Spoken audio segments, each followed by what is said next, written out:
What's up? Hey Claire, can we ask you a few questions about UNCW AGD's academics? Of course, come on in.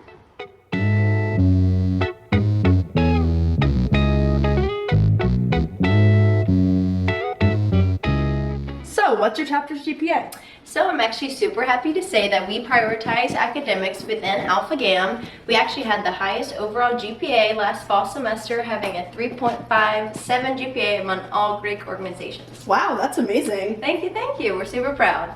How do you guys support your academics? That's a great question. So one way that we support academics is our Director of Academic Excellence book study rooms each week in the library to have a place on campus for our girls to study. So another way that we support academics within AGD is we have a monthly A box. So if you get an A on any sort of big assignment or exam, your name goes into a raffle and then we draw for a $10 Starbucks gift card. Another way that we support academics within AGD is we match up the girls who have the same majors just so they can talk about what good professors to have the next upcoming semester, where to get textbooks or study together if they need help.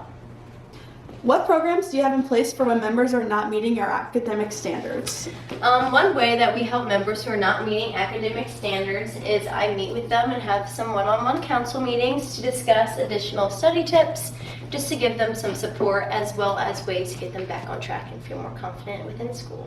What kind of majors are your members involved in? So we actually have a wide variety of majors. We have film, nursing, elementary ed, exercise science, and coastal engineering. Coastal engineering, that's great. Can you tell me more? Of course. Two of our members, Izzy and Grace, will tell you more about that right now.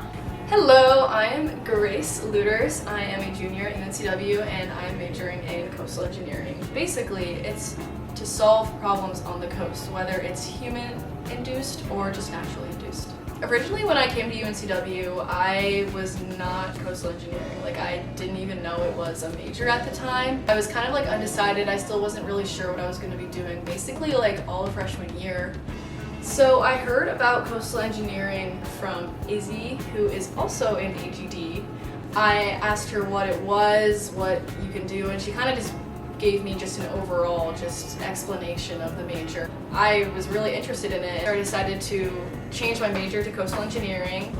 I then lived in the suite with everyone, including Izzy, and we were both in there doing the same major. You know, it was just really nice being able to have her there to understand what we were doing, and also to be there for support, questions. We always had each other's back in those classes. But on top of that, we are the only girls right now in our cohort in coastal engineering, so we need more. If you like the ocean and you're also you like math and science, do coastal engineering. It's just such an interesting, I never have ever learned anything like this type of stuff in my school years, so it's been really interesting. Grace. Yes, Kelly! One of the projects you do in Introduction to Coastal Engineering, find a coast nearby. Me and my group choose to do Masonboro Island.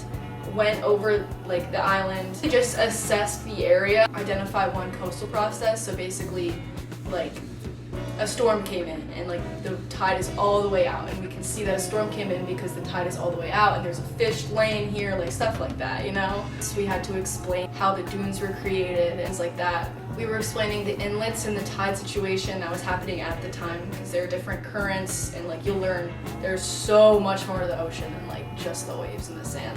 There is a lot. But basically we just explained why everything was happening and or what was happening and why everything was happening.